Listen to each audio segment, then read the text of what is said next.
Magandang hapon, Mary Marjorie Ronco. Okay, hello. Ito ngayon pag-usapan natin. Sa ngayon po, ang pag-usapan natin ay paano na lang kung walang Senado? Anong mangyayari sa Pilipinas kung walang Senado? Yan ang pinakamaganda kong tanong ngayon. Kaya dahil po, ano ba talaga ang papel ng senador? Mga Senado, ang buong Senado na binubuo ng 24 na senador. Kung tatawagin nila ang Senado po ay konsensya ng bansa. Bakit konsensya? Bakit hindi konsensya ba ang ang mga congressmen, ang kongreso? Sasagutin ng aking apo yan. Ng Toto Kausing Tirador. O, yan, nakinig niyo. Ay, halika. Tubig ka ito. So, importante po ang papel ng Senado na nagpapangsyon sa ating bansa. Kagaya sa Amerika. Ang presidente si Trump ay hindi masyadong nakakalamang para mang-abuso dahil may mga senador na humarang. Kahit kapwa niya partido na senador ay humaharang sa kanya. Yan po ang totoo at natural na papel ng Senado. Bakit? Kung magkakampi man sila sa partido, bakit ganon? Ganon po kasi ang nagiging ugali na ng mga senador. Una, ang mga senador ay nasa pedestal na sila. Sila ay nakatayo sa tuntungan na isang utot na lang ay magiging presidente. So, ibig sabihin, dahil sa ganon siya, ni isa ayaw magpalamang sa isa. So, para hindi mo kumalamangan, kung ikaw presidente ngayon, huwag ka mag-abuso dyan kasi kami nakakasunod dyan. Yan po ang papel ng mga senador. So because of that, nagiging natural deterrent siya. Kung bakit tawag din sa computer, firewall.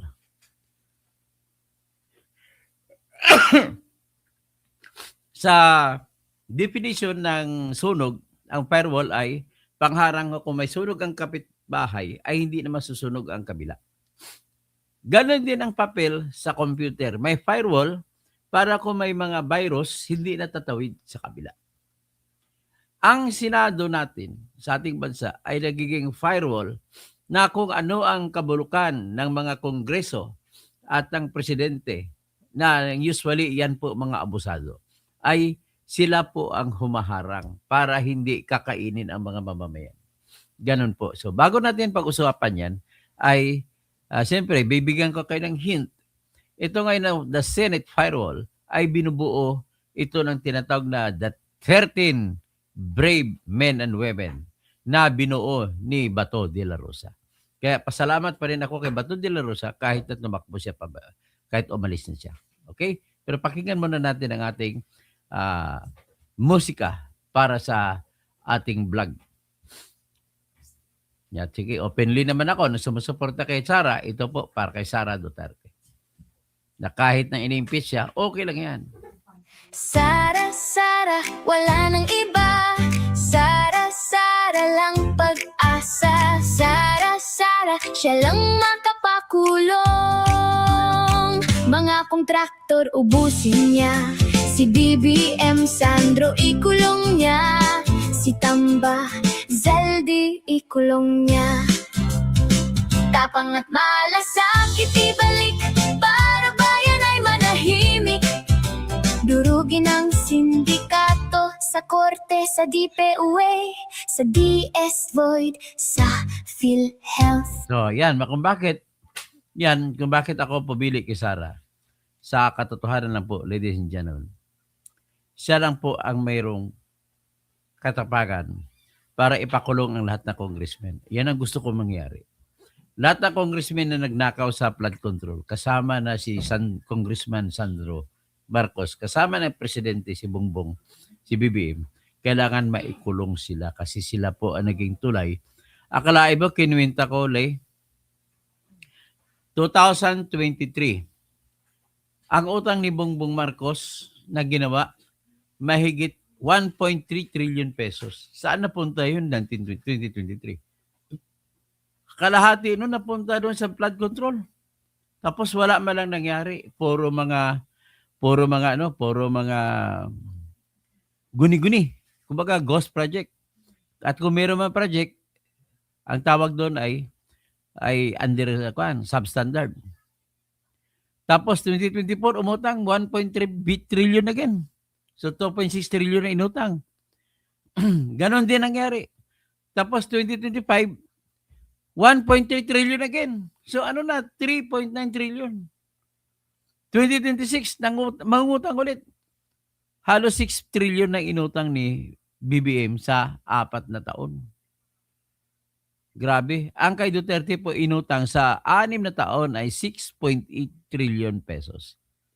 Ang sa 6.8 doon, napunta pa yung around 4 trillion sa COVID at saka sa pandemic at saka mga ayuda sa tao dahil hindi makapagtrabaho ang tao. At higit sa lahat, ang mga operasyon ng ating pamahalaan dahil wala po makukuha ng mga buwis at sarado mga negosyo, dyan din po nanggaling sa 6.8 trillion pesos. 6 na taon yun. Ikumpara mo ngayon sa 4 na taon pa lang. Mahigit 5 trillion na. So, hindi ko talaga mapapatawad na napunta sa baha sa flood control mahigit 3 trillion. Inutang natin lahat yun, tayo magbabayad. So, anyway, pakinggan nyo muna yung isa ko pang kanta na binuo naman ni Alfredo Hicale para sa akin. Pag-usapan natin malalim yun ang aking binabanggit.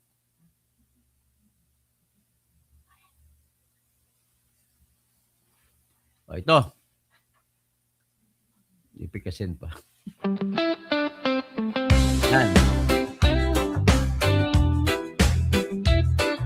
Riggy. Sa gulo ng araw, ikaw ang matibay. Tahimik lang pero laging may saysay. Hindi ka nagyayabang pero alam ng lahat. Kapag ikaw ang nariyan, ligtas ang lakad. Sa bawat usapan may bigat ang dala. Sa bawat pasya mo may tapang at awa. Kaya kapag napapagod, ikaw ang takbuhan. Kahit maikli ang biro, may laman ang dahilan. Toto Tirador. Taong masaligan. Toto Tirador. May prinsipyo ka pa. Ikaw ang idol ko. Sa katotohanan. Bugs Adam, Jomar. Toto Tirador. Hindi ka nagbabago.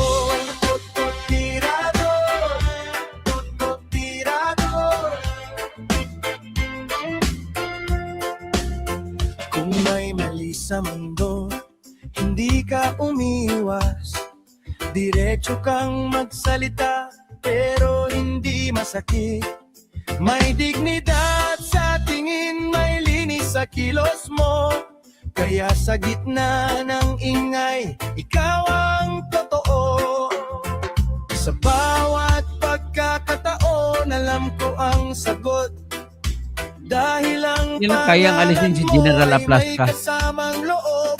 Kung may sasandalan ako, ikaw ang pipiliin. Dahil sa mga salita mo, may gawa at paninindigan. Toto Tirador, taong masaligan. Toto Tirador, may prinsipyo ka pa. Ikaw ang idol ko. Sa katotohanan, Toto Tirador. Hindi ka nagbabago. Toto Tirador. Tirador. Tirador. Kung dumating man ang bagyo, nandun ka pa rin. Hindi takot humarap sa Baguhin natin.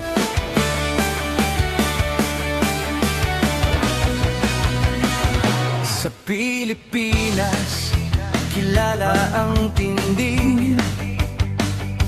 Hindi kayang bayaran ni numan ang kanyang prinsipyo.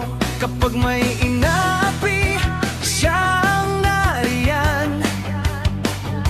Kapag may bayaran, siya ang hadlang.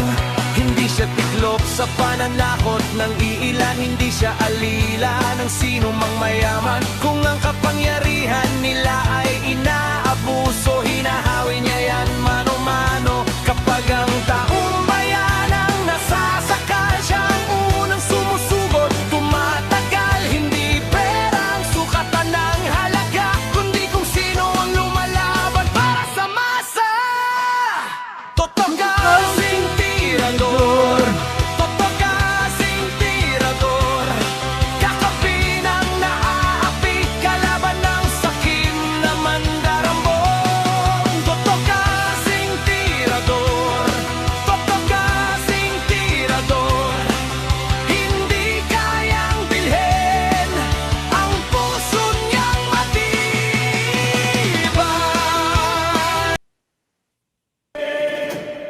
Tirador! Kaibigan ng lahat, tagapagtanggol ng mga naaapi. Kakampi Naalala ko si Michael ng Jackson eh. Yung kanta niya, mamamayan, nagmamarcha siya. laban sa mga tiwaling tao sa lipunan. Todo tirador, walang sinisino. Mabuting kaibigan, mahirap na kaaway. Walang takot, isigaw ang katotohanan. Buhay niya ay nadaya para sa inang bayan. Toto Kausing, Toto Kausing. Okay. So, balik naman. Tama na. Okay, tama na. Magkakawa na tayo. Ang ganito, unang-una, welcome po lahat dito kahit DDH. Pero ang mga welcome na DDH dito, yung kaya na lang niyo pakinggan, yung mga banat ko sa mga kalaban ni Duterte. Lalo na siyempre, this is now adult DDS house. Okay? Nagwa-warning na ako sa inyo. Pero wala pong problema, pwede kayong bumanat sa akin. Wala pong problema yan. Kahit tawagin nyo pa akong kalbo o bobo, whatever, you can call me in any name you want. Ganun po tayo ka luwag.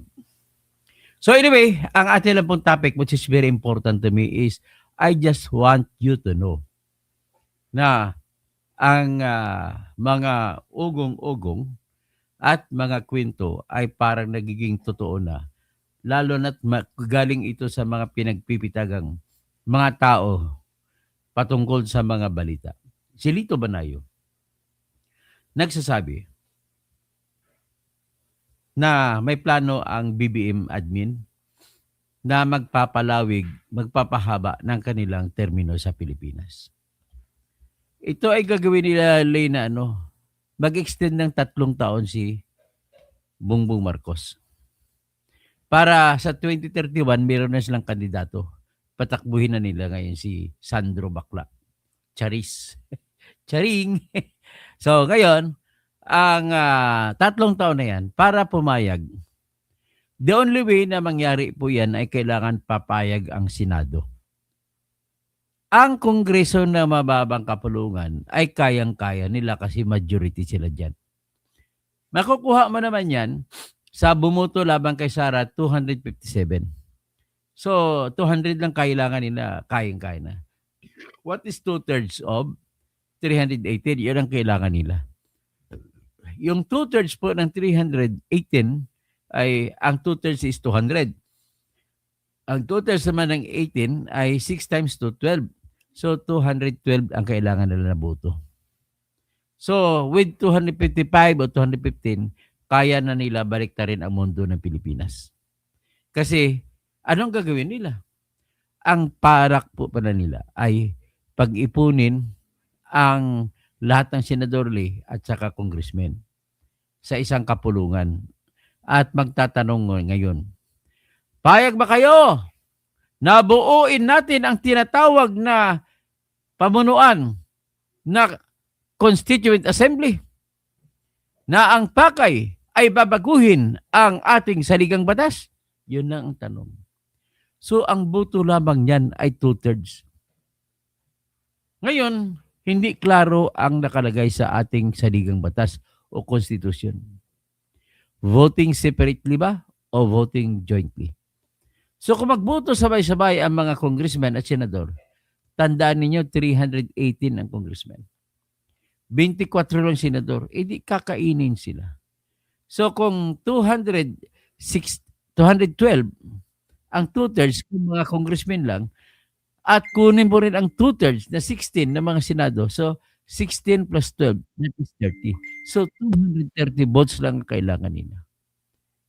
At mind you, ladies and gentlemen, yung pumirma laban kay Sara sa impeachment ni Sara ay 257. Sobra-sobra pa yon at matatabunan na nila. At oras mangyari na makukuha po nila ang 2/3 sa joint assembly, constituent assembly, ay gagawa na sila ngayon ng mga panukala na sasabihin nila, mula ngayon, ang senador ng Pilipinas ay magiging 54. Bali, 3 kada rehiyon. Kung may 18 rehiyon, multiply mo sa 3, that is 54 senators. At gagawin naman, ang lahat ng congressmen, mula ngayon, ganun pa rin ang dami nila. Pero, kailangan mo na itaas mo na ng plus 3 years ang kanilang term na walang eleksyon. Ganun din gaya ng mga senado. Ganun ang gagawin nila. Pero, kailangan ng presidente ay tatakbo din ng 3 taon na walang eleksyon. So, tatatlo plus 3 years si Bongbong Marcos. Hinahamol na yan, parang edad ni Sandro Marcos ay aabot ng 40. Kasi 40 ang minimum na edad para ikaw ay pwedeng maging presidente. Kita mo, taktika nila. So, kaya dahil po hindi klaro, malabo po sa ating konstitusyon ang sinasabi kung papaano magboboto na jointly ba o separately. So, kahit jointly, kung mag-joint, kung sama-sama magboboto senador at congressman, kakainin ba? O pabotohin mo na yung senador, 2/3 mula sa Senado, at 2/3 mula sa Kongreso. Pero kukunin nila yung papabor sa kanila, which is 2/3 ng lahat. So kung 2/3 ng lahat, 2/3 ng congressmen ay, that is 212 kanina, kinikwenta ko na. So plus 2/3 ng Senado, which is 16, plus 16, so 228. So they need only 228 votes, tatabunan ng mga congressmen nila. At ang magyari, mapapasa na ngayon ang mga panukala para sa pagbabago ng konstitusyon. At magkaroon ng plebisito. Isa sangguni sa mga tao magkaroon ng botohan. Payag ba kayo na baguhin ang konstitusyon? Ganun po mangyari. At dahil hawak nila ang kumilik, i-electronic counting nila, panalo na naman ang yes. Pag manalo ng yes, automatic 3 years ang additional years sa pagiging presidente ni Bangag. 3 years ang pagiging senador. Pero maghalal lang kagad para papasok ngayon ang bagong mga senador na tigtatatlo sa bawat district, bawat rehiyon. Akala mo, tingnan mo ha, ang laki na ng gastos natin sa 24 senators lang. Magkano ang gastos yan? Hindi bababa sa 1 billion kada senators. So kada taon gagastos sa kada senador ay 24 billion. Kung may 54 na, 54 billion a year. Wala namang ginagawa, kundi magano lang, kaway-kaway pag may time. Di ba mga senador natin, ganun papugi, mga magaganda, mga pugi. So, mga congressmen naman, abala naman sa pagnanakaw. Alam mo, paborito lang pagnanakawan ngayon dahil medyo nasita na sila sa flood control, yung MOOE. Paano sila magnakaw sa MOOE? Ganito po yun.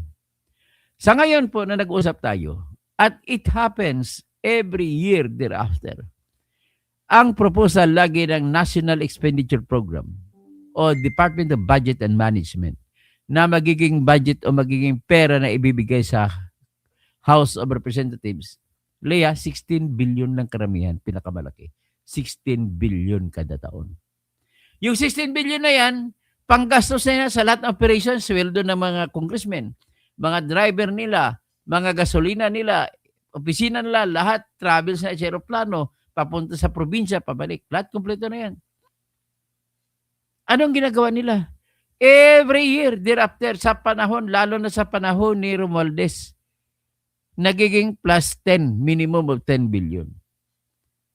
Minsan nga, plus 16 billion yung 2024, 2025. Ngayon, 2026 ay plus 10 lang. Ang 17, ginawag 27 billion. At bakit papataasan nila?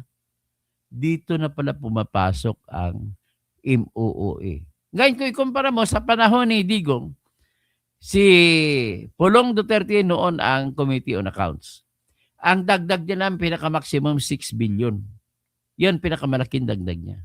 Pero malimit sa ibang taon, mga 1 billion. Isa wala pang 1 billion. Pero sa panahon ni Romualdez, hanggang ngayon tumawid sa panahon ni Budget D, ay umaabot hindi bababa sa 10 billion ang dinadagdag na budget sa House of Representatives. Para saan yan? Ganito po ang diskarte nila. Ang priority na budget po nila, ilalagay po nila sa tinatawag na MOOE na budget. Ano yung MOOE? Maintenance, Operating, and Other Expenditures. Ano ibig sabihin pang maintenance? Pambayad sa mga tao nila, pambayad sa mga opisina nila, mag-upapas sila opisina sa probinsya, may mga lahat ng klaseng gastusin na dyan. Yung maintenance. Tapos, other operating expenses, ano pa yon?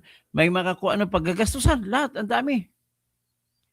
Pagkatapos, may mga opisina, maintenance and repairs, lahat, may gasolina, lahat, dyan na rin kinakarga. Kung may ubos ng transportation allowance sila, dyan na rin kinakarga. Pero ang pinakamatindi dito, Lay, di ba dapat pagkatapos ng taon, magbibigay ka sa kuwa. O, asan ang mga resibo? Di ba tatanong ko ba? Asan mga resibo? Congressman Toto Tirador, ang napunta po sa iyo ay kalahating billion. Asan mga resibo mo? Sir, sabi po sa batas namin ay certification lang, pwede na. Ha? Ayun ang nangyayari sa ngayon. Mula noong 2010, nung ginawa ni Lacson ang Senate Resolution number 10, ay hindi na nagbibigay ng resibo ang senador at saka congressman. Ng mga resibo, hindi sila nagbibigay resibo kung paano nila ginasta ang MOOE. Ang nakakarindi pa dito, lahat ng mga opisina sa ating bayan, Bureau of Treasury, pati sa mayor, pati sa congressman, pati sa mga gobernador, sa lahat ng level opisina, sinunod na nila ang style, certification na lang MOOE. Yan na ngayon po ang paborito nilang budget. Dati bago mabisto yung MOOE, flood control. Nakabisto ng flood control, MOOE na naman. So ngayon, kung 500 million ang budget sa isang congressman, si-certify niya lang. Hindi na siya magbibigay ng resibo kung paano yung ginasto. Yan po. Sabi sabihin, ibubulsa mo lang yun. So ngayon, para kumita pa ng malaki, anong ginagawa ng style? Mayroong style sila. Di ba sa kada opisina nila, mayroon pa silang budget. Oy, repair ito ng electrical installation sa buong opisina. Magkano kailangan? Sabi ng electrical engineer, sir, ano lang po, sir? Ay, ano lang po, 1 million lang po. Tapos ito. Babudget na ng 10 million. 10 million. Ano pa iba? Sir, yung plumbing namin, yung tubig, wala na po rito. So, magkano budget? Sabi sa mga civil engineers, sir, 1 million lang po, pwede na to. Gabi ng 10 million din. So, 10 plus 10, 20 million na. Ano pang ibang mga pagkakasiraan? Ay, mga sir, mga ano natin, mga refrigerator natin, sira sa opisina, mga latlat. O magkano? May plus 1,000% lahat ng budget. In other words, halimbawa, naggawa na ngayon ang aircon. Ginastusan ng malaking aircon dami. Ginastusan ng 10 million ang budget. Pero ang ginastusan, wala pa 1 million. Dahil natapos na sa 1 million lang, anong mangyari? Yang sobra, magiging savings. Nakita nyo ba kung anong meron sa savings? Pag nadeklara na savings, papasok kayo ng Speaker of the House. Oy, Congressman Tirador. Oy. Congressman Tirador, anong problema mo?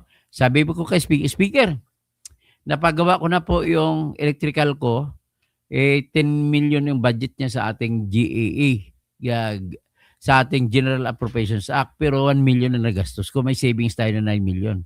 O ano pa, dito po sa ating mga lahat ng HVAC, ang HVAC ibig sabihin ng mga heater, ventilation, and air conditioning.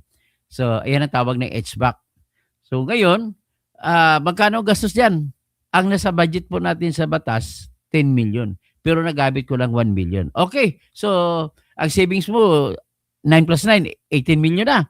Saan pa? Ito pa, dami-dami. Yung repair po ng mga sasakyan ng opisina, ang laki lahat. So, ibig sabihin, anong gagawin nila sa savings? Kasi may kapangyarihan sa ilalim ng Constitution ang Speaker of the House. Na kung may savings, may sobra, pwede nang ilipat sa ibang mga pagkagastusan. At do you know now kung saan nila ilalagay? Pandagdag, idagdag na sa MOOE. Pag nailipat na sa MOOE savings, hindi na kailangan na resibo. Bulsa na naman. So, ganun po ang papel ng MOOE. Kahit sa Senado meron yan. Kahit sa lang ng opisina meron yan. So, ngayon, ano ngayon ang pinaghugutan nila ng pera? Kasi marami pong bumuto ng impeachment laban kay Sara. Kasi si Sara lang po isa sa pwede humarang ng mga plano nila. Ang pinagkukunan nila ng pondo na ipamimigay sa lahat ng bumoto, 5 million outlet sa MOOE rin. So ngayon, ipabigay itong 5 million. Ilan ang senador, congressman na bumoto? 257. So sa 257, i-multiply natin na medyo malaki. 257 times. Tag 5 billion bawat isa. Equals, nako, 1,285,000,000 ang gastos pinabigay sa mga congressmen para sa kapalit ng boto na i-impeach si Sara Duterte. Yan po. Sa MOE nang galing kasi ngayon, ang budget po ng House ay 18.35 billion. Yung 17 billion dyan, yun lang original na budget, pinatungan. So doon na kukunin ang 1 billion mahigit. Pagtapos sa MOE din ipatong, dadagdagan ng 3 million kada buwan. So, 3 million kada buwan, ang gagawin ng mga congressmen, mag-certify lang sila na nagastos lang sa maayos ang 30 million kada buwan. Kung may 10 buwan sa ngayon taon, natitira. Ilang buwan na naman natira? Ano ngayon? Mayo, Hunyo, Hulyo, Agosto, Setyembre, Oktobre, Nobyembre, Disyembre, 8. So, 8 times 3, 24 million. Certify lang yan na nagastos na sa tama. Yan po ang gagawin. So, ngayon, ang balak nila, bakit nila kinakailangan i-impeach si Sara? Kahit ang mga dahilan, mga ebidensya pinasintan nila ay malabo. Ipaliwanag ko mamaya kung bakit malabo. Ito po ang kailangan nila kasi may balak po sila. Ang balak nila, sabi ko nga kanina, magbubuo sila ng Constituent Assembly at papalitan term extension plus 3 years, plus 3 years, plus 3 years kasama kay Bongbong Marcos. So para matupad, kailangan wala si Sara. Kailangan matanggal si Sara. Yan ang gagawin nila. At ngayon, nangyari po yung plano na yan, alam mo saan?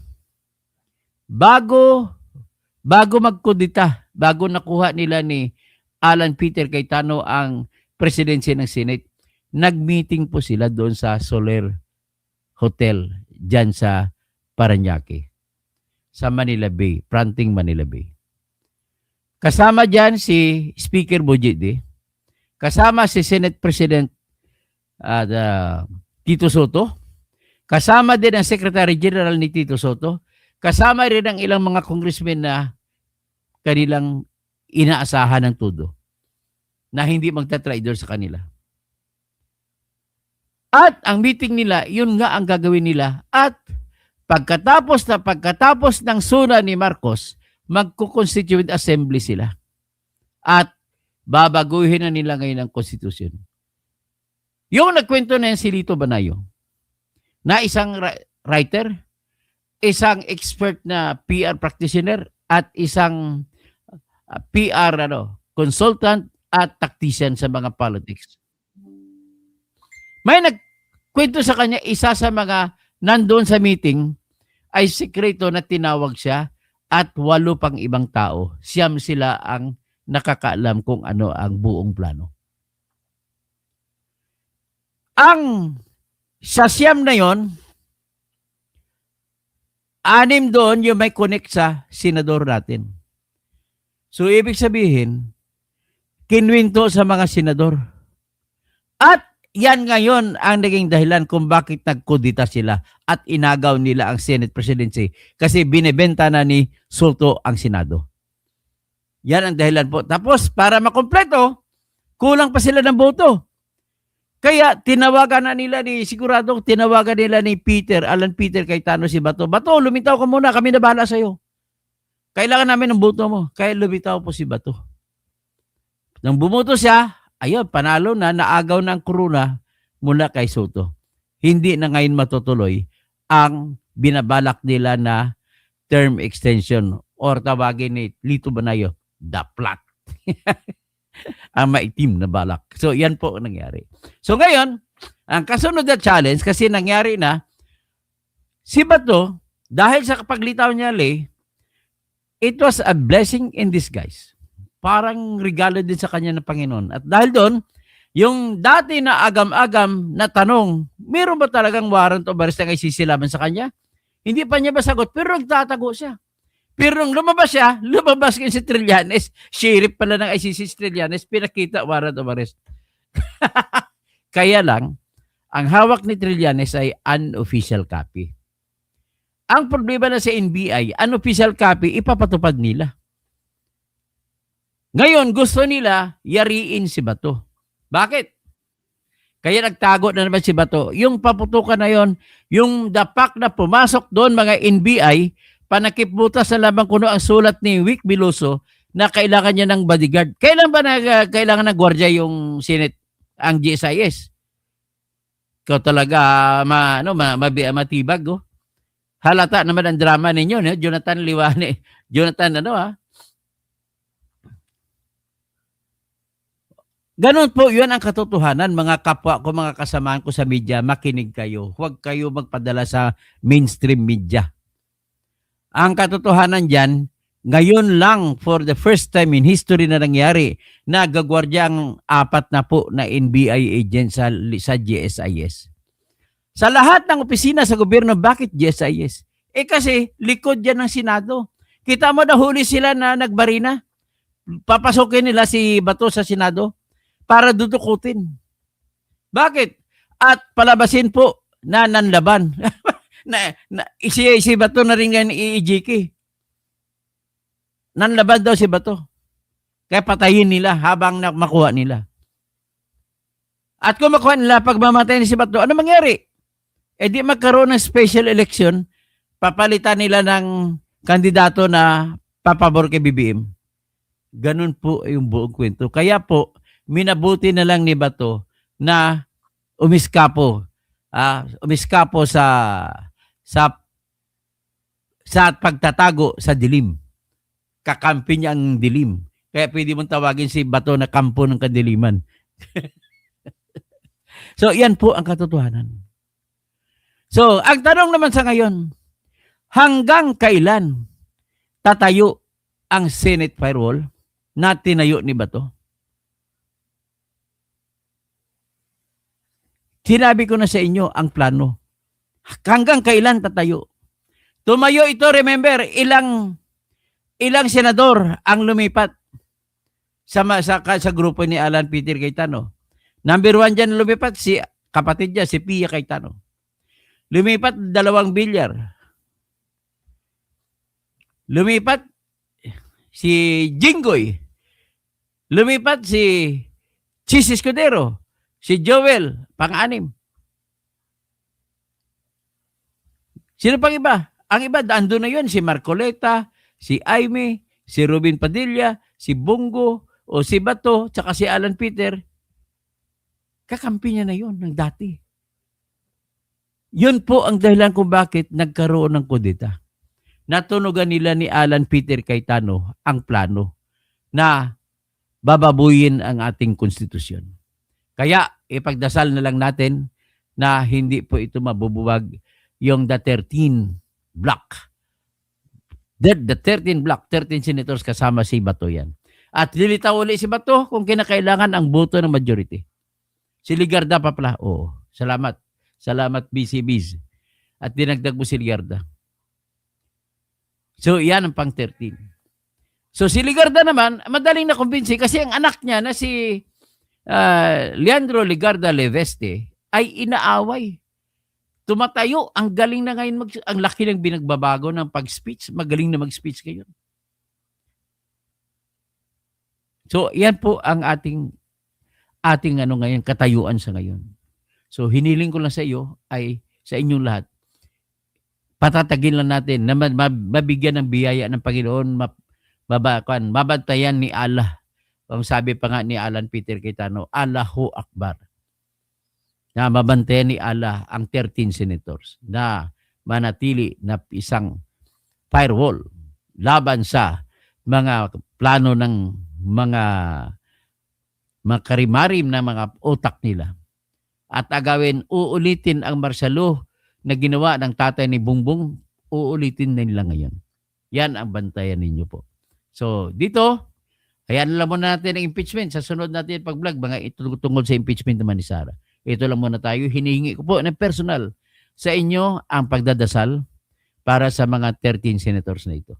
Maraming salamat po. Gandang hapon ko. Oh. Ano? Patugtog muna tayo, ha? Mga magnanakaw sa pondo ng bayan, nanginginig kapag siya ang nandyan. Bawat piso, bawat sentimo, kailangang sagutin sa mata ng tao. Huwag nang ngiti para sa mandarang walang pwesto, para sa sumisimsim kapag ang hustisya ang pinag-uusapan. Siya ang bantay sa gitna ng laban. Kung may nilulunod ang kasinungalingan, siya ang boses na hindi tatahimik. Sa bawat galaw ng mapagsamantala may salubong na paninindigan niya. Kasing tirador, totoo kasing tirador, kakampi ng naaapi, kalaban ng sakit na buwaya. Totoo kasing tirador, totoo kasing tirador, hindi kayang bilhin ang puso niyang matibay. Okay, idudugtong ko lang itong ang issue. May issue kasi na nagsabi na drama-drama lang yung putukan. Sabi ni Alan Peter Cayetano, ang Senado po ay under attack. Ngayon, sabihin na natin, ang nagpaputok ng warning shot una yung USAA, yung si General Aplaska, si Mau Aplaska. Ay graduate po siya ng 1987 PMA. Hindi po siya graduate ng 1986 kung saan sinagtala, yon ang pinag-graduatean ni Bato. So 1987 po gumraduate si Aplaska. Pero bat sila ni Bato nung pumasok sa PMA 1982. So anyway, nagpaputok si Aplaska ng warning at gumanti mga NBI. Ibig sabihin, bakit gumanti ang NBI? Yan na po yung atake. Kasi kung talagang walang balak to mga NBI, dapat hindi sila gumanti. Una, bakit sila nandoon sa likod? So that now validates the equation that says that Bato is set to be liquidated. Ganun lang po yun. Ngayon, si Bato po hindi natin matatawag na fugitive from justice kasi hanggang ngayon, wala silang pinakita, hindi binigay ni Matibag ang certified copy kung totoo man yun o hindi yung ICC na warrant of arrest. So kung walang warrant of arrest, walang fugitive from justice na matatawag.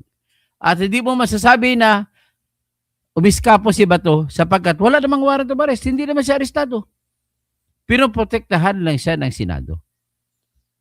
Tapos, at napakarami po ang dahilan bakit gumawa ng matinding hakbang itong grupo ni BBM. Ito po yun ang mga grabing pagnanakaw.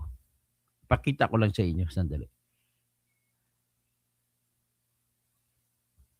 Ayan po 241 billion sa GE na insertion. Siningit ng mga pondo. 117 million na kinuha sa Philippine Deposit Insurance Corporation. 89 billion kinuha sa PhilHealth. Binalik daw nila pa lang 60 billion pero kinuha sa budget, iba pang budget yan. Tapos kinuha pa ang 62.5 billion na budget ng GSIS. Hindi pa naibalik.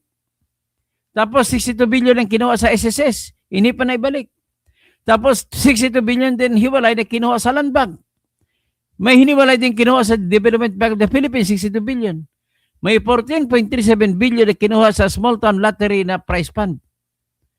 May kinuha din, nagbenta sila ng 1 tonelada na gold, 129 billion. 250 billion din Maharlika funds na pundo nila ngayon. 500 billion na flood control project kinuha at saka yung unprogrammed appropriations. Napakalaki yan, ladies and gentlemen. Totalin natin. 2 for 1 plus 500, that is 741.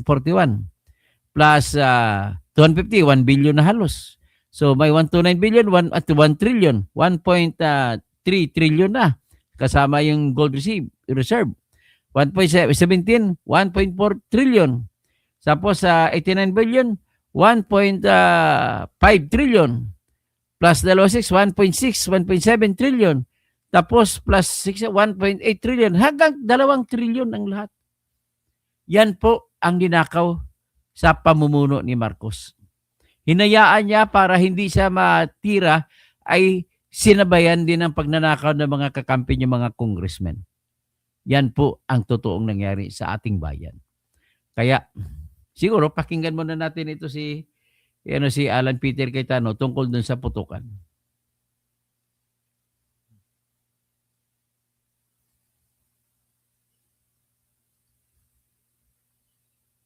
Yan. So, we can get to the truth if people tell the truth. Diba? But if the NBI is not going to be, it's not going to treat this thing with candor, meaning just tell us the truth, may problema tayo. But I can tell you, I have faith in the PNP and the DILG. They gave me their word. No? And for some, their word is not important, but I do believe kay General Nartates, Chief PNP, and kay Sec Remulla, nung sinabi nilang lalabas ang totoo dito, I believe in the word that they've given. No? Let me have a drink of water, tapos question. Sir, to be sure lang, the 27 came from OSA. Sir, sorry nakita ko po kasi sir na ang nagpaputok po kahapon, OSA and yung armed na Marines. Kasama na po sa bilang yung 27, yung lahat na nagpaputok coming from the Senate force? I don't want to speculate kasi I just read to you yung sinabi sa akin. But kasi may nakita din ako na report or something sa Facebook. I haven't verified na the Marines were here to support but did not fire. So I'll wait for the report naman ng OSAA after meeting you. Ayoko, kasi OSAA naman is under my jurisdiction. So I'll have them explain what they found so far. So right now, sir, the 27 we can say are from OSAA lang? Yun ang report ni Sec. John Vic. Okay. The 5 came from the Kalaban? Yes. Pataas, sir, or towards OSAA? Yun ang hindi ko masagot. Okay. May Sir. isang bullet daw sa taas. And then the rest? Kasi nga last night nung naghiwalay kami, so far daw isa pa lang, Tapos eto kasi sinabi ko kay Sec Remulla, I'll make sure na yung commitment ko not to influence or walang political angle yung aking explanation ng investigation. But he sent me that text na so far yun yung report niya. So I'll send it na to you. Paano mo na lang. Sir, wala kang sinabi si Jenna Planica kung nasaan yung NBI, kung nasa DSIS side o nandito sa Senate. By the way, ang nakikita na bala sa Because Senador nga Benedict meron tama. ongoing investigation, Ibig I sabihin don't galing wanna kay NBI yun. speak details for details. But I'll just tell you what he told me last night nung kaharap din niya yung police na nakita nila na nakalagay doon yung letra and everything and winorningan nila. But if I tell you more details than that, pati people will already think or speculate. So I'd rather tapusin nila. Ang sabi sa akin ni Sec. John Vic, bina-backtrace nila. They got a lot of IDs sa the guy na bumalik. Pinabalik daw siya para kunin yung bag. Puno ng maraming IDs sa bag. So they got his fingerprints, bina-backtrace niya. When I left, they were bringing him to Pasay for inquest. So I haven't gotten the report. Unfortunately, pinauwi namin lahat ng lawyers kasi nung sinabing clear na, nakiusap din yung mga police so that their work is easier, paalisin na. But can I just mention this, guys, di ba? Unprecedented nung Monday na meron law enforcers na makikipaghabulan sa isang senador. Unprecedented yan. That never happened in the Philippines. Secondly, taking away coup d'etats, di ba? First time then, in my view, na may ganun armed attack. And hindi sila tumakbo, They were somehow holding their ground. All of you were here, di ba? So there's a speculation na gobyerno yun, there's speculation, may nagsasabi, kami daw ni Bato nagplano or kanina tinanong nyo. Legitimate question yung tanong nyo. Diversionary. If it was a diversionary tactic, it was crazy. Why? When you did that, lalong dumami yung tao dito Lalong dumami yung police. That's why nga Sec. John Vic wanted to go upstairs to make sure he's okay. But nung kausap ko yung anak, his tired, etc., I respected that. Sec. John Vic respected that. But kagabi, bumaba pa si Senator Bato. Pero sir, Bumaba pa siya para magpakita That was the last time I saw him. Go ahead. Sir, SP doon, sa binasa niyo po, inamin po ng asawa ni Senator Bato na he used that commotion, yung nangyari, para makalabas ng Senate. I will not interpret because sabi niya baka. Because he did not escape during, after. But ang sabi din kasi nung asawa niya, after niya nakita na someone will go so far as lusubing a Senate just to get him, that's why he did it. Kasi kung if I was in his shoes, I will escape when it's least expected. But again, mali yung word na escape because there's no warrant Diba? There's no warrant. So he's free to go. When you for example pumunta ka sa simbahan at sabihin mo I'm seeking sanctuary. Pag gusto mo nang umalis, pwede kang umalis. It happened kay June Lozada. He slept on my couch on the 5th floor. And then, nung sinabi, doon na lang siya sa mga madre. And then, sinabi, doon na lang siya sa Lasal Green Hills. Lumipat siya doon. SP, kung walang warrant, bakit siya nagtago dito sa Senate? Bakit just... Because sinabol siya ng mga NBI na walang warrant. So, I'm not saying as a fact walang warrant. Excuse me. I'm saying they did not present the warrant to us. And I'm waiting for it. They did not give us. If they gave me the warrant, my advice could have been different. So same. Kayo nag-seek sanctuary dito. Sabi niyo, sir, media kami, inaaresto kami, wala namang warrant. I talked to the police. Ba't niyo hinahabol? Wala, sir. Or may warrant. Nasaan ang warrant? Wala. Sabihin ko, dito muna kayo sa Senate. 3 days later, wala pa rin yung warrant. Sabihin mo, boss, gusto ko nang umuwi. Umuwi ka na. Diba? So that's the reality. Is it the best? I want him to attend each and every session. I want him to be there. I told him last night, Sen Bato, sana you can attend the impeachment.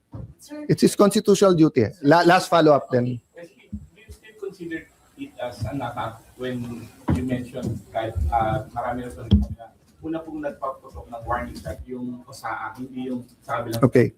Kung tututukan kita ng baril, papasukin ko bahay mo na may baril ako. Nag-warning shot ka, pinutukan kita pabalik. Is it not an attack?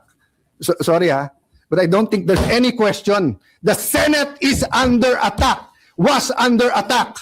All of you All of you, your lives were in danger last night. So I know it's your job to ask a question, but you will tell me pagka may nagpaputok na warning, hindi under attack yun? My God, we're a democracy. This is the Senate of the Philippines. Please naman. Di ba? Yeah. What do you think happens when there's no democracy? Who's the first casualty? The media.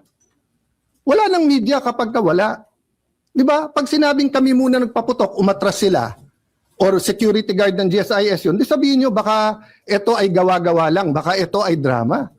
Pero nagko-focus kami dito, hinihintay namin articles of impeachment, nakita nyo naman lahat ng pangyayari. Napakagaling ko naman mag-orchestrate ng lahat na yan. Kaya kong papuntahin dito mga armadong grupo. You know my history. I've been in government since 1992. Do you have any history of doing that? O sa Taguig, have we done anything like that ever? No, so excuse me, I mean, I'm not taking offense at the question, but you know, if you have any doubt, you're doubting our democracy, you're not doubting my statements. Ko lang, sir. Yung kalaban po, pwede na natin sabihin na. Kaya sabli naman ng media magtanong na yun. Sir, sinabi kasi ni Senate Sec Dong Mendoza right after the shots were fired last night na perceived NBI. Are you ready to say that na perceived NBI yung kalaban? Nasabi naman ni Sec Dong yon, at sabi ko sa kanya, I don't blame you for giving them the information on the ground. And Mayan, you ask the right questions. Tama yung direction nyo, etc. But I'll be very fair. When the president called to check how we are, and when the president said, it's not government, it's not the AFP, it's not the PNP, it's not the NBI. Sinungaling talaga ng bumbong na yun. Of course, he's the president. I'll give him the benefit of the doubt. I'll assume. But I told him, but Mr. President, we have a bad experience sa NBI. They haven't been truthful with us. Having said that, Sec John Vic assured me, walang whitewash to. So he told me some of the information even before we got home kasi I'm sorry for the reaction but you know, people risked their lives yesterday. One of our nagugulpi na yung isang the others could have done this. What I want to prevent is that, you know, there are certain things in life na may red line yan. Di ba? Di ba yung you don't, you know, you respect your parents, unahin mo yung mga tatanda, di ba? Pero kung yun ay mga normal na kabastusan, di ba? But you don't attack Malacanang. You can march, you can protest. You don't burn down the Supreme Court, and you don't attack the Senate in an armed manner. Di ba? It was 100% an attack. If it turns out sa investigation na sira ulo lang yon, na he lost his mind, then a question ko, how did he get the IDs? How did he get in? If it was government, then I'm sure the president will act upon it, di ba? So I don't know right now, and I don't want to give details, but but yung binasa ko sa iyo, galing na kay Sec John Vic yun. So, at sinabi niya, NBI yun. Sir, sinabi ni Sir John Vic? Yeah, NBI?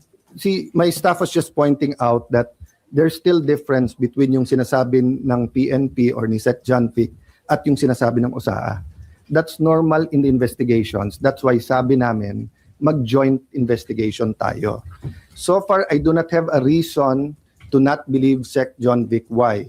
First, nung nakita yung bag at sinabing pag nabalikan yan, mahuhuli natin or paamoy natin sa aso kung may barel, he didn't have to tell me that. But he did at may nahuli. Okay. Secondly, lahat ng request niya, pinagbigyan ko. Umikot yung mga police, disarm yung iba natin tao dito. Yung hiningi niya na isweep yung floor by floor. Yung hiningi niya na secure yung CCTV. Lahat ng mga hiningi ko sa kanya pabalik. CCTV nung kabila, nung GSIS, ibigay sa atin. Yung before he left, sabi ko, sir, step by step, keep us informed. So, but that's the problem nga, di ba? So, I'm hoping magkatugma lahat. So, sa report natin, ano yung...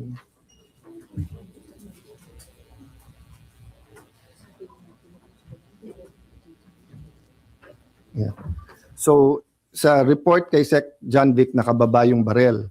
Sa report sa atin, The sergeant of arms asked the individuals to identify themselves. Sino yan?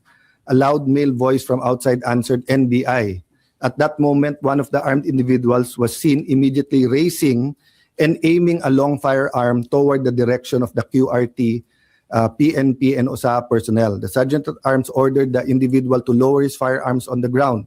The individual failed to comply, instead assumed a tactical position, prompting the sergeant at arms to fire warning shots, after which the exchange of gunfire followed. The exchange lasted approximately 3 minutes. So siguro you could see why I was upset. Because yung sergeant of arms, hindi ako naglagay niyan, ha? I wasn't Senate President before this. I forget now kung si Senator Cheese or Senator Subiri, no? But he's a respected general, okay? And you don't get to be a respected general by being a cowboy or gung-ho na hindi ko lang gusto mukha mo, paputok na, di ba? So when he reported that, may assumption of regularity. But I told Sec. John Vic, if you want anyone to excuse themselves from the investigation because they themselves investigation, ako, kung gusto niyo ako imbestigahan, I will excuse myself from the investigation. So ganun kami ka-open para malaman nga natin. Because nga, you know, when you get used to something, it becomes regular. So because we got used to may nag-hold up sa mga kantong madidilim, parang pag news, sige news pero okay lang. So you remember the first time na may na-rape na 2-year-old or 3-year-old, how outraged everyone is. People are still outraged, but when people realize that Shabu does that to the mind, di ba, parang nagiging normal sa iba eh, which we cannot allow to happen. So whether it's a heinous crime or an attack on the Senate, we cannot allow that to become the new normal. No, that's why until this point, di ba, I've been totally logical reason. But you know, to say na kami pa umatake doon and everything, I could have, if Senator Bato and I wanted to plan him going out, it's very simple. Sumakay siya sa kotse ko and I'll bring him out. Why? Hindi naman siya under arrest eh. Di ba?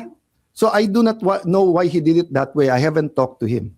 Di ba? But what I know is that he's not under arrest and hindi pa pinapakita hanggang sa amin ngayon ng NBI. But I do believe the President that he did not send anyone here to enforce that warrant. So ang question ko nga is, why were they here? And pag ikaw ay nakita na at sinigawan, even assuming tama, nakababa yung barel, nagpaputok ka sa taas, warning shot, what do you do? Don't you show your badge and put up your hands and leave? Bakit siya nagpaputok pabalik? Knowing this is the Senate. So, for me, you know, we really have to know the truth. And by the way, that's why the last statement I told Secretary John Vic and Chief PNP Nartates before they left is that please use all your powers in intelligence, in peacekeeping, etc., to make sure no untoward incident sa impeachment. Nung una nga, parang ang reaction, akala nila I was talking about government. No, sabi ko, I'm asking for your help, your expertise. Tell me what we need to do because nga, this simply cannot happen. You know, if that happens, people are gonna just keep pointing fingers. Sasabihin nung itim, gawa nung puti. Sabi nung puti, gawa nung itim. Sabi nung pula, gawa ng blue. Hindi tayo matatapos dyan. But I believe they're using forensic science to, the fingerprints, the CCTVs and everything to get there. Sir, paano nakapasok? Sir, paano nakapasok yung armed men? Sorry? Mawawala na po ba yung protected custody ni Senator Bato after nangyari? Well, you're under protection while you're under our custody. Diba? So, for example, yung kay Jun Losada, it was a different situation, but he was still under the protection because nagpaalam siya. Nalilipat kami ng Green Hills. So, I will still insist on his rights. Diba? So, meaning, if he'll be arrested now, I'll go to him and I'll just ask, sino nag-aaresto? Do you have a warrant? And if they say it's a foreign warrant, I will ask them, pwede bang sa korte natin dalhin to, hindi sa Hague? Pwede ba siyang, di ba? So do that. But pag nandito sa building, syempre, I have to look muna anong warrant at alam nyo na yung stand ko. So in that sense, parang siya nag-voluntary umalis sa protective custody ng same example ko sa inyo kanina, di ba? If the media comes, may naghahabol sa inyo, hindi nyo sure kung police, hindi. wala namang warrant, pero yung tingin nyo wala na yung threat, gusto nyo na umuwi, pwede naman.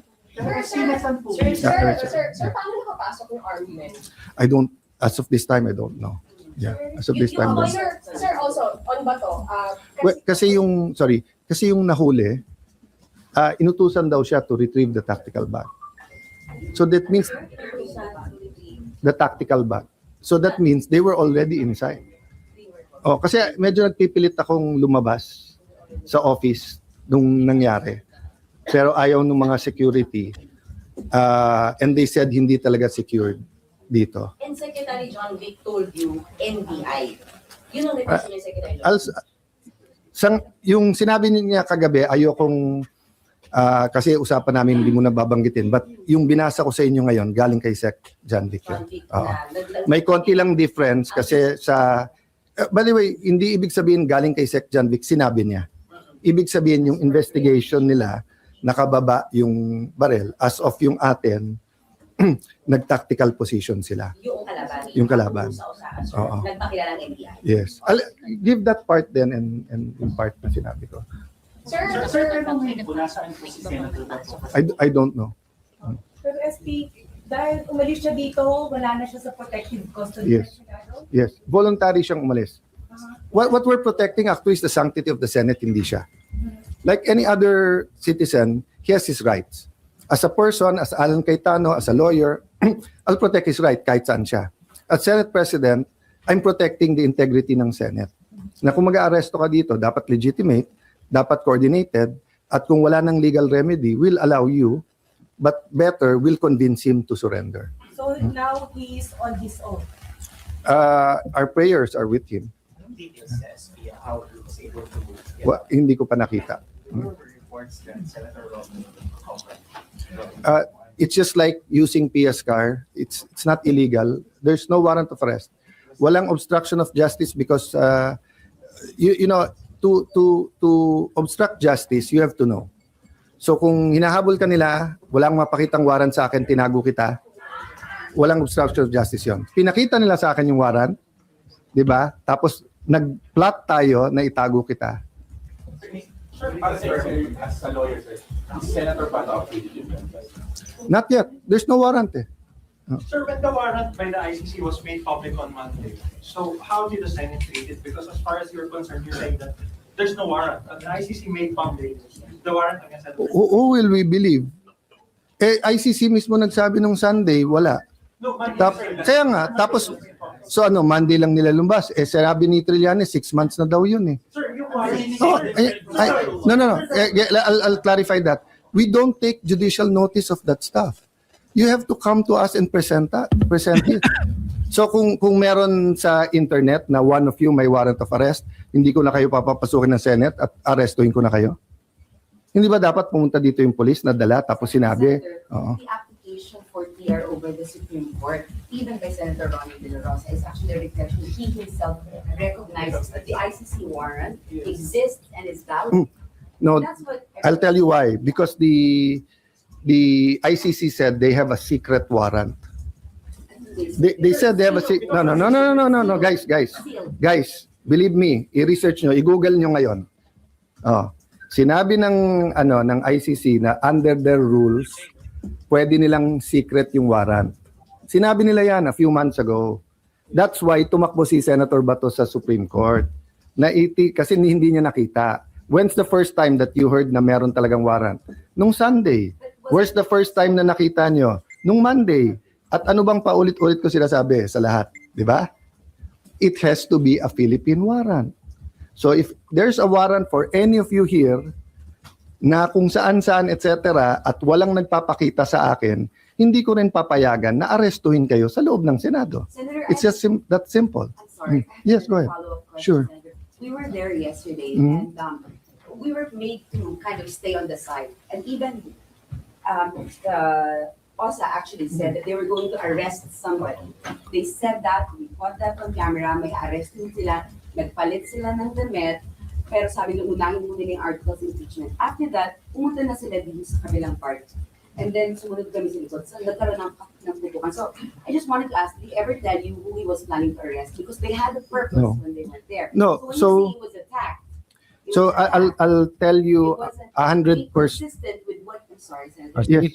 tama na natin to. It's not Pabalik-balik lang ang inconsistent tanong. because you arrest someone who's trying to enter the Senate. So you're being attacked. You're being attacked. I only use the words attacked when everyone confirmed that we were fired upon. But it's not clear who he was So, trying to arrest. I'll tell you this, ha. Okay. If I go to you and say, please leave the room, I'm not attacking you. No, I don't Diba? see that No. at all. Okay, yeah. Or if I say, ma'am, can you take a seat? I'm not attacking you, right? Tama na muna yan. But if I take out a gun and you tell me, Yung reporter na pag nagmagaling-galingan, akala niyo magaling siya. Ay, nako. Okay. Maraming salamat, no? At maganda